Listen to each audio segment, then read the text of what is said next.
everything was covered in the smoke.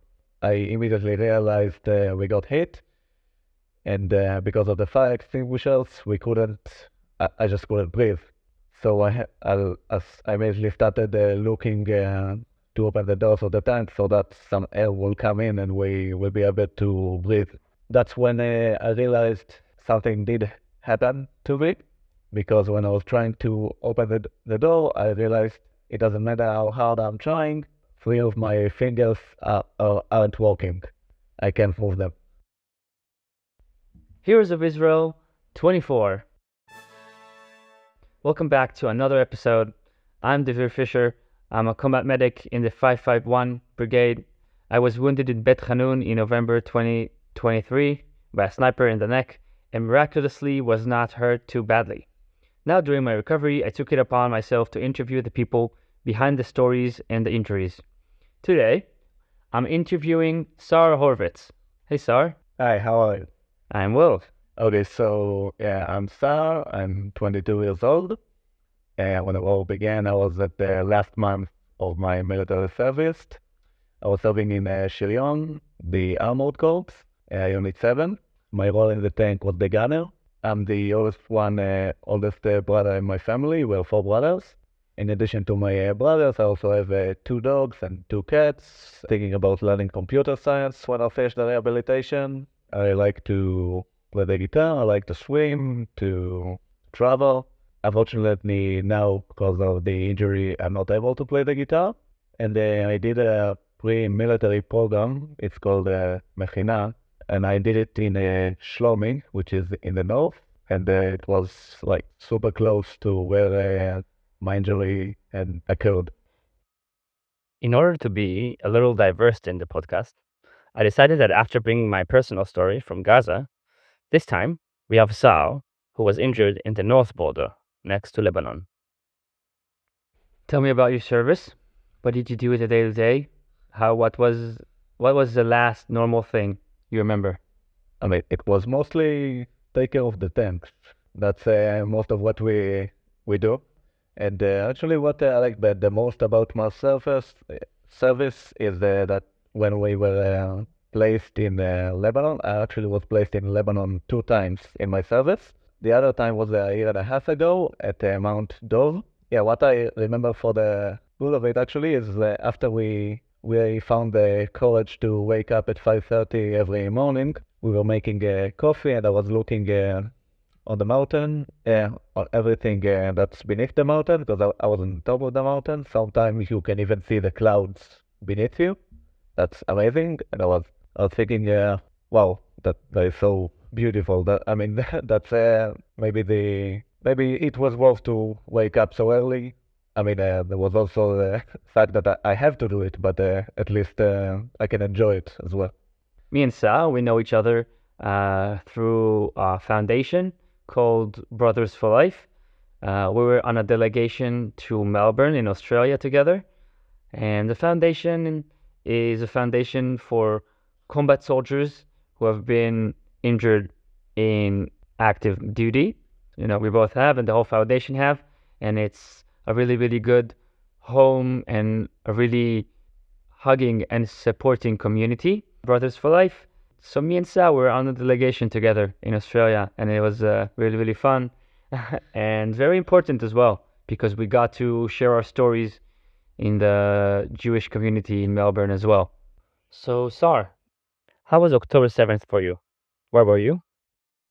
Actually, I was at my home at the 7th of October. Where do you live? I live in Kohav Michael. It's a moshav, like a small village between Ashkelon and Kiryat Gat, and it's in Otef Gaza, actually, at the very edge of it.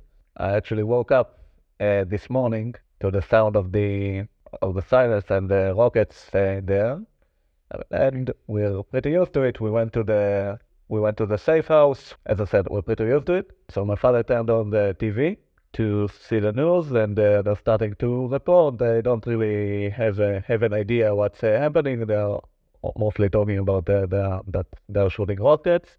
And suddenly, one of the reporters that lives in Zikim he started to report that they are crossing the border by some flying vehicle.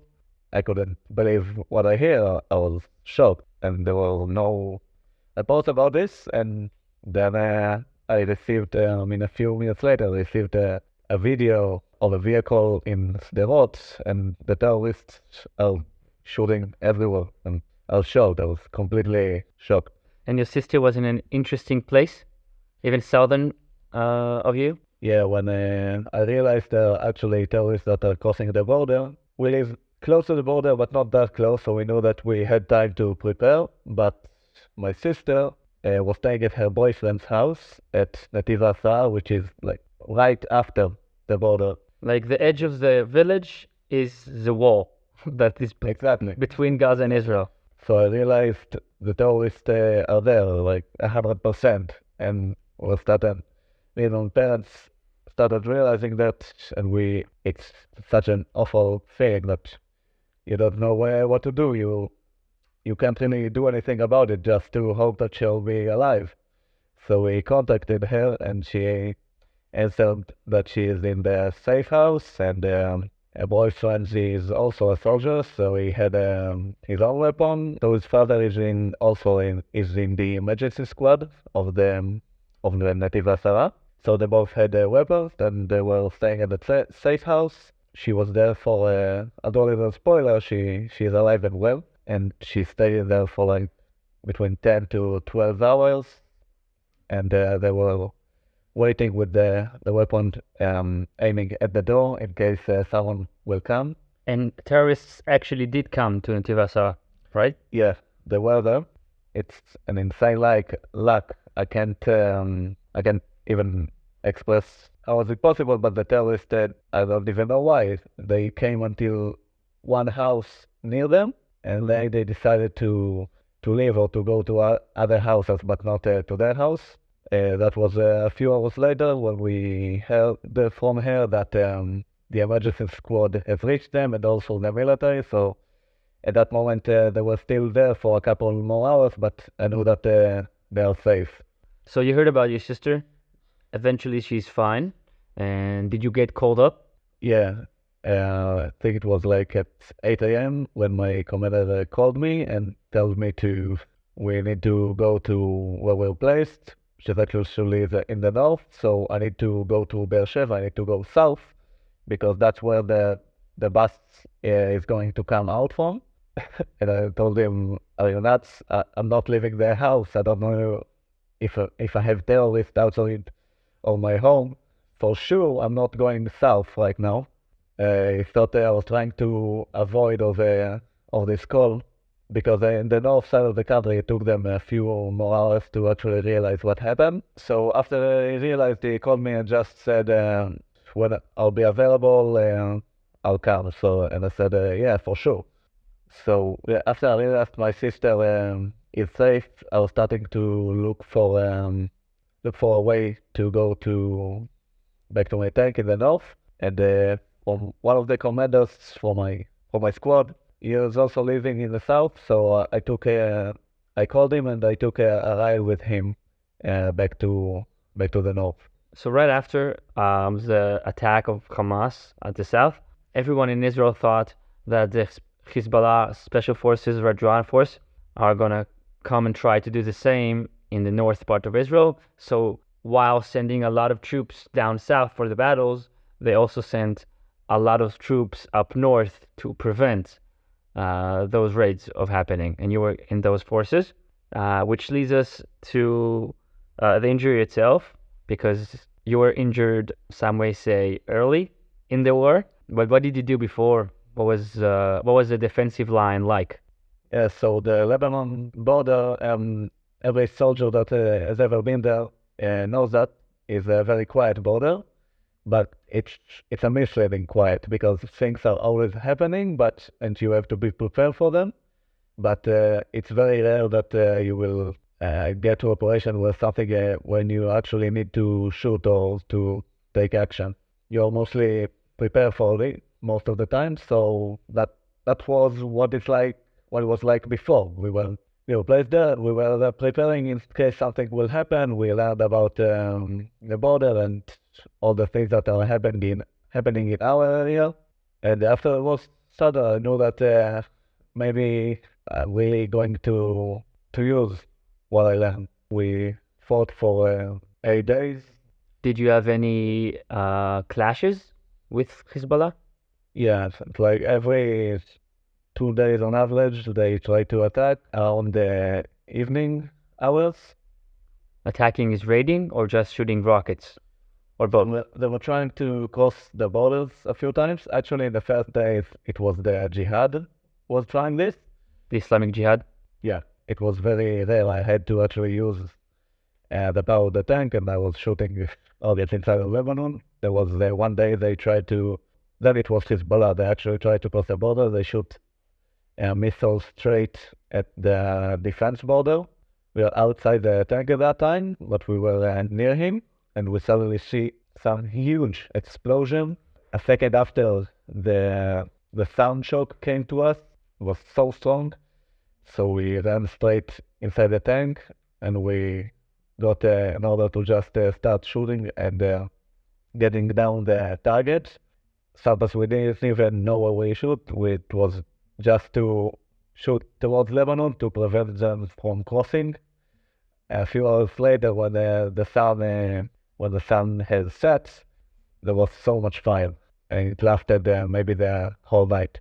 Okay. And eventually, on October 15th, it was quiet. It wasn't still the hours that are usually happening. It was a few hours before, and I was inside the tank, and we were just waiting. There are a lot of waiting moments in combat. We were just waiting for something to happen, and we were prepared for it. Actually, it wasn't my shift, it was my rest time.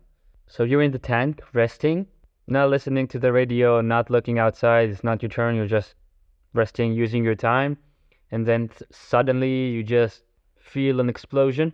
What we didn't know is that they are aiming it at us at the same moment. The Lebanon is like a huge forest, so they were hidden inside of it, and even the watchers couldn't see them. And they were aiming at us, and unluckily they had the chance to take a clear shot at us. So yeah, that's when the first shot happened. Actually, what I remember from it is only like half a second after when I realized what happened. Suddenly I woke up and everything was the fire extinguishers were activated, so everything was covered in the smoke. I immediately realized we got hit, and because of the fire extinguishers, I just couldn't breathe. So I immediately started looking to open the doors of the tank so that some air will come in and we will be able to breathe. That's when I realized something did happen to me, because when I was trying to open the door, I realized it doesn't matter how hard I'm trying, three of my fingers aren't working. I can't move them. Yeah, so I was trying to open the door, and it was about a minute after when the second missile has hit us. And luckily, weren't so aiming. They weren't really aiming at the second missile. They just were looking to shoot it as fast as possible. So the second one didn't penetrate, but it did make me lose, or at least half lose my conscious for a few seconds. And I remember when I'm lying down on the floor, and I see that my commander has already opened the door. I'm starting to gain my consciousness again. He's suddenly screaming, Arthur. Arthur is the name of my loader. Arthur, take care of Saar, is injured. That's when I realized that all the blood that I see actually coming from me and not from my loader. Did you feel any pain?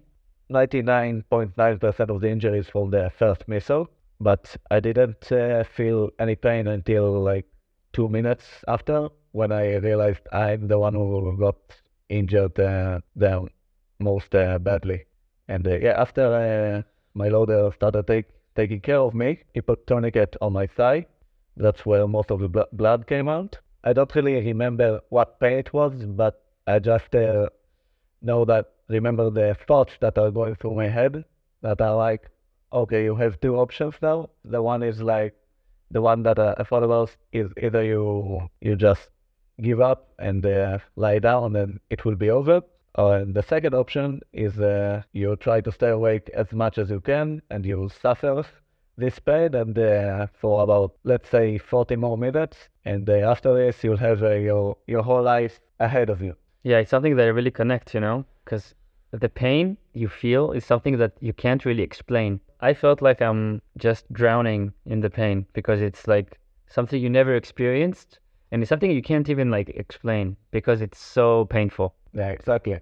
And you have this moment of like, okay, like this sucks, but I have to hold it in and just like it will be over soon. Exactly. And like it wasn't enough. They had to put another tourniquet on my hand because I noticed more injuries on my body, and I think I saw the edge of my bone coming out from my hand, and I realized that I yelled at them like put me another tourniquet on my hand, and they did.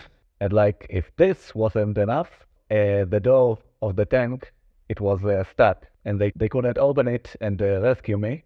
So my commander, while he tried to open it, I was like beneath him while he's trying to open it. He decided to try and use a hammer to open the door. While he was trying, he actually missed the door and hit my nose. Yeah, he felt really bad about it after that.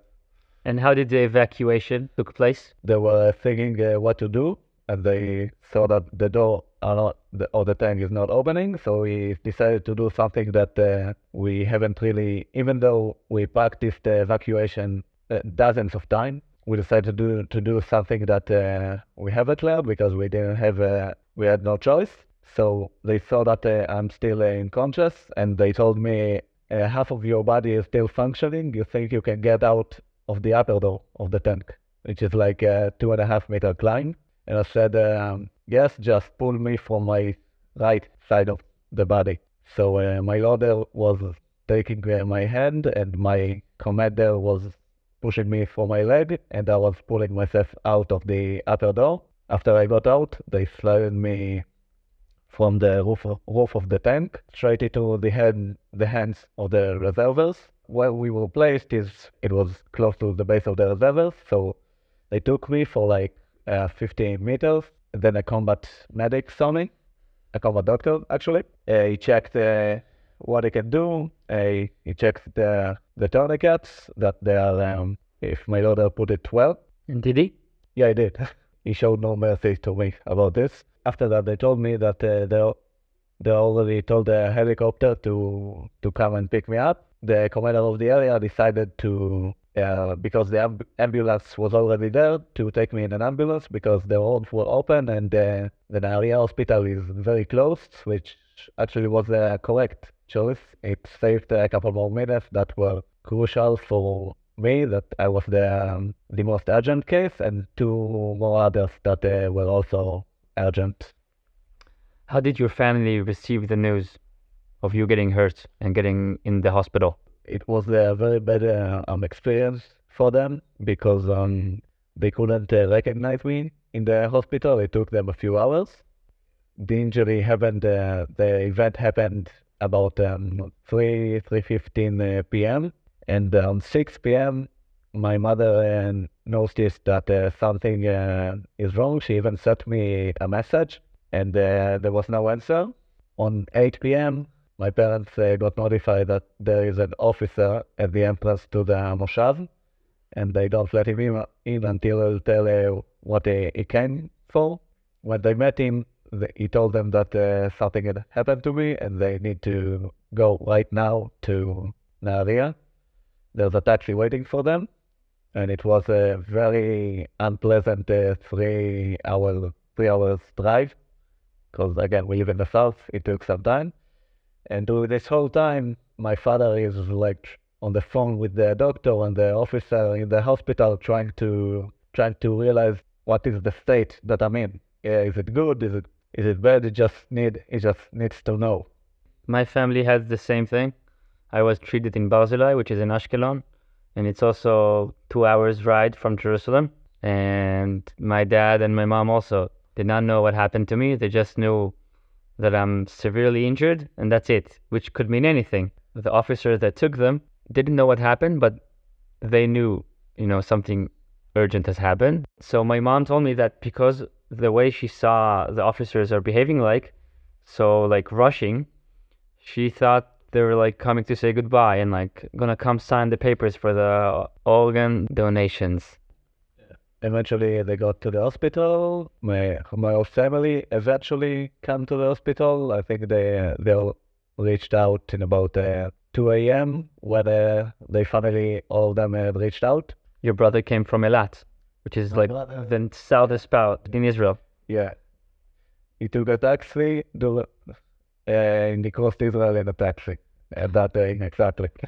So they came, and it's also a really unpleasant thing because I was still unconscious. I was in coma, and I couldn't talk with them. So they tried to talk to my crew members that were injured way less bad than I did, and they tried to realize what happened to me, and also how did it even happen.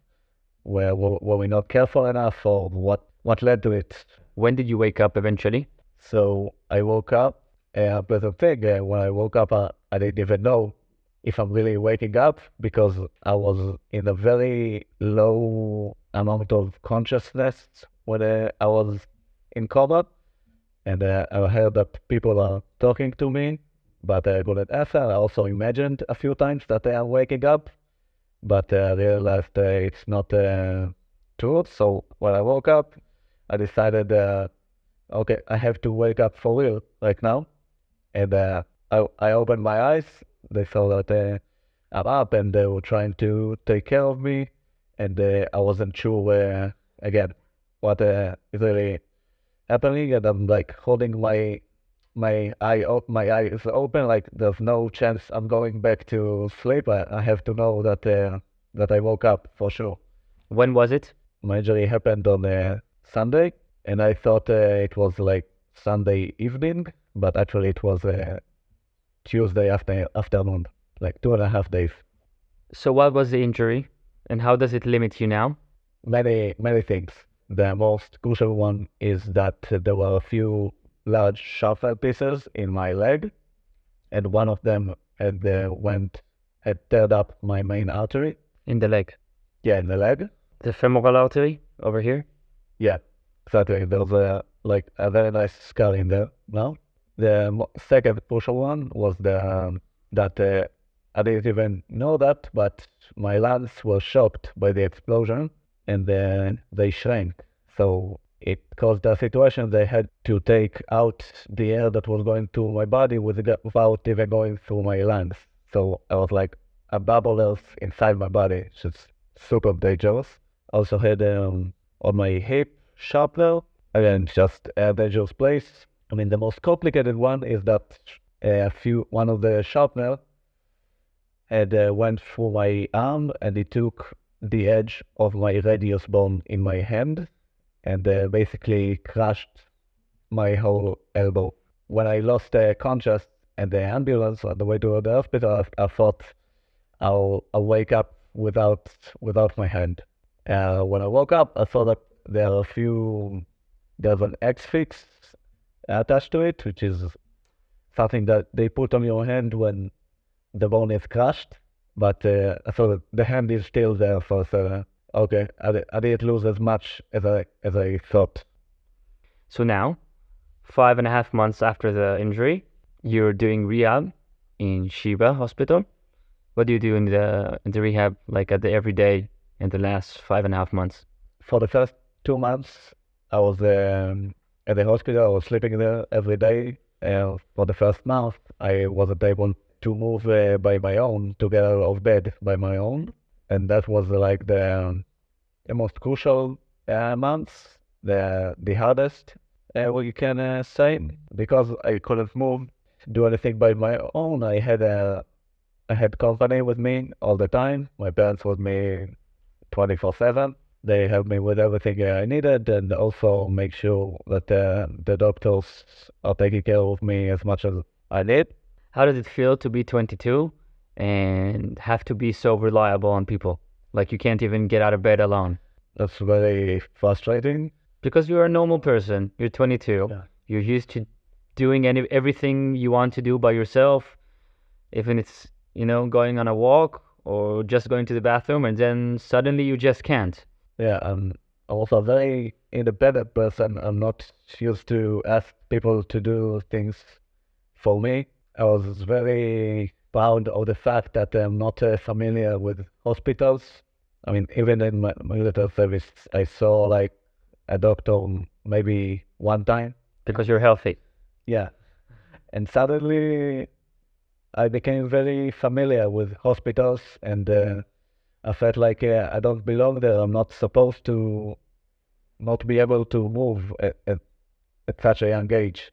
Yeah, it's very frustrating, but I reminded myself that I I did the best that I can, and now it's just a thing that I have to accept until it will get better. And you are getting better. I see you now sitting in front of me. What did you find out about yourself after the injury? It's mostly things that I hoped that were true, like things that I believed in, that I put in my unconsciousness part of the mind, like the fact that my family is important to me, the fact that I have so much to live for, that I want to do so many things. It's really been proving itself through my rehabilitation, the fact that I'm healing way more fast than what the doctors are thinking. The fact that my family is so united. Actually, one thing that was very thrilling is what that during the delegation me and you did, I wasn't. I'm not able to play I'm not able to play the guitar because of my injury. Not yet. Because yeah, not yet. So on the delegation, they were like in one of the houses. They they had a music room. It was full of guitars. I got so excited. I didn't even think about the fact that I'm not able to play right now. I just picked one of the guitars and started playing. And even though it was limited, I was for the first time in 5 months. I was playing the guitar again. I gotta say, when I got to the music room in the house, one of our friends was playing the drums, and I saw you pick up the guitar, and it just looked so natural. You didn't have the bandages you have in your hand, and it just looked so natural to see you try out the guitar and try the chords and play a little. And it's like, first of all, you were shining when you were doing it. Like, I saw that it's something that makes you really happy, and also it looked really, really natural. Like, seeing you hold the guitar and just shaking it out, like, you could see that you're someone who does it a lot. Do you feel the injury is not only physical? Yeah, everyone has the mental part of the injury. It's like a package deal.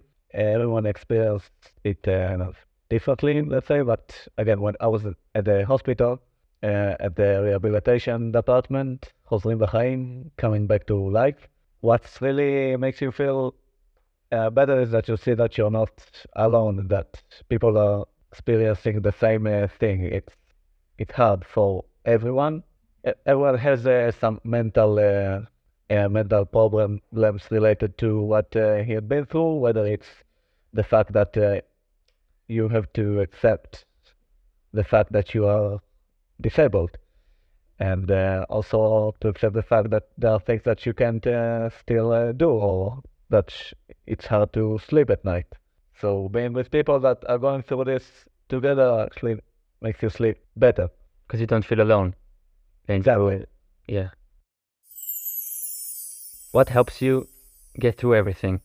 Whether it's nightmares at night, or pain, or not being able to do stuff you were able to do before, or if it's regrets that you could have done something better. So what do you do when those thoughts and stuff come? How do you get over them? One of the things that are really sometimes breaking my mind is the fact that I can't believe that the injury happened in like less than half a second. I mean, how is it possible that in less than half a second my life has changed so much? but I'm reminding myself that my life has changed, but they are not over. I'm still alive, and I have the responsibility to win, not just to stay alive, but to actually be able to live, because I believe that's the real victory. At the end, I'm just reminding myself that I have so much to live for. I have an amazing family that I want to be with them for a long time. Also, I have so many things I want to do, so many things, so much that I want to see. I'm still able to smile at the end of the day, and that's a victory for me. Now we're 5.5 months after the injury, and yesterday you and your family did something very unique to celebrate life. Yeah, actually, there was a tattoo that I wanted to do ever since I was the moment I finished my military service, when I was at the hospital fighting for my life.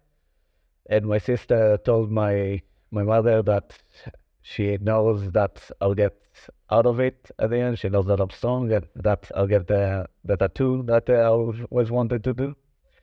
And after some thought about it, she decided that we should do it as a family. But because it's not only symbolizes freedom, it's also like summons this whole period that we went through together as a family, and that I mean, how strong we are when we are united. I'm very glad we had the chance to finally do it, and that we actually not just talked about it, but also actually did it. I saw the tattoo, it's really nice, and you also got your grandparents to do it, which is also really impressive. Well, also, I was also impressed. I was thought it was only it would end with my parents, but yeah, Everyone did it. what can I say? I have a cool grandparents. Yes, you do. So tell me a funny story from after the injury happened. Actually, I have a good one. Is that it was like when I was at the hospital. It was only a few days after, and at that morning I was very depressed about they were taking the doctors take many tests on me and this morning, and I just wanted to be alone at that time. I told my parents to leave me for a while, to leave me alone. And I was like at the bed, depressed, and suddenly two men came in, over 70, and they started to talk to me. And I don't really understand why are they here? What is their purpose? Are they coming to visit a friend or something? And yeah, we're just talking. They started to was telling me that how was injured, and they were telling me that they were in the Yom Kippur War 50 years ago. After we talked for a while, they're asking me, so do you like music? And I say, yeah, sure. Do you want us to sing a little? And I said, okay. Right out of nowhere, one of them is putting in a huge accordion, and I didn't even realize how I haven't seen it. And so they're starting to sing and dance in the whole apartment with me, and I really wasn't expecting this to happen. And all the nurses are looking to see exactly what's happening inside the room, and it was very funny. Yeah, I found that like since ever the war happened, a lot of situations are just so like random.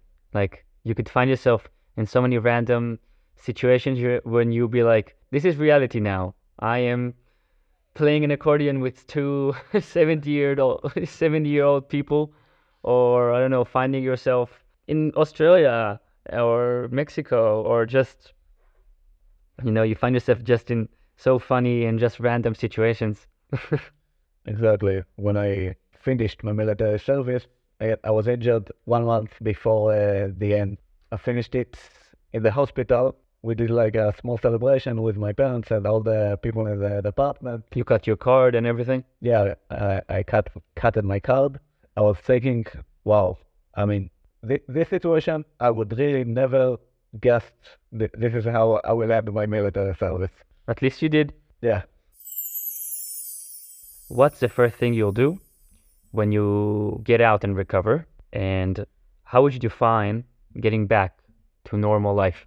Yeah, as I said, there's so much of the world that I want to see, and when I'll finish my rehabilitation, it will take a few more months, but again, when I'll finish it, I'll go on the big trip that people usually go after the military, and probably South America, but also maybe Thailand. At least that's where I'll start. It's a big if. South America or Thailand. Yeah. I suggest, India and Nepal I like, but that's me. Yeah. As I said, I can't really guess how things would end. That's something I have learned. What I set as my, let's say, the main goal of the rehabilitation, that when I'll say, okay, my rehabilitation has succeeded, is when I'll be able to play my guitar, but like I'm playing without any limitation, like I used to. What's your dream in life? Overall, I was always interested in computer science. It's also always something that I wanted to learn. I wanted to really define it as my dream. What I feel like I'm repeating myself, but I really want to just see as much of the world that I can and to do as much as I'll be able to. And if you wanted to specify this thing, I think it get a boat one day, get a beautiful girl on it, maybe maybe a child. Yeah, maybe I have a child at this time, and just to sail across the world. Well, sounds amazing. What do you think about the national trauma that we experienced as a nation? Will it change the face of the Israeli society? It's hard to talk about it because there's just so much to say. I think some people will have to give up their positions after this. I have think that we'll have to think what how we prevent it, because unfortunately something similar did happen 50 years ago, and we thought that we were prepared for something like this to happen again.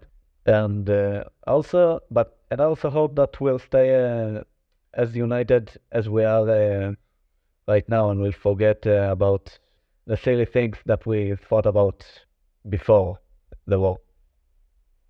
What's your favorite color and why? That's a nice question. My favorite color is green, I did, like me. because yeah, it's Which kind of green? the something between deep to light, the color of nature. Nice. Who do you dedicate this episode to? I'll dedicate it to my sister that came up with this great idea of the tattoo, and that also, just like me, had something defended her. We believe it's my grandparents, that the ones that passed away a few years ago. So They guarded her while being in the Tiva Sara on October 7th, and you after you were shot, and like yeah, we like to believe that they were with us during this time, and that we're both here, we're both alive and well. So I want to dedicate it to my sister Stav. with which song do you want to finish this episode? I'll go with Snow by Red Hot Chili Peppers. I like this song, firstly, and it's also the first song that I heard when after I woke up after a 2.5 days coma. Oh, okay, good choice. So I'll put a link for the song in the description of the episode so y'all can have a listen to it. Sal, thank you very much. It was a pleasure having you. Thank you, everyone, for listening to the podcast. I'm Dvir Fisher. Here with me is Saar Horvitz. Don't forget to press the bell to receive notifications when a new episode comes out, and you're invited to follow the Instagram page, Gibor Israel 24. I'll put a link below. I'm Dvir Fisher, Saar Horvitz with me, and thank you for listening. Thank you. See you in the next episode. Bye bye.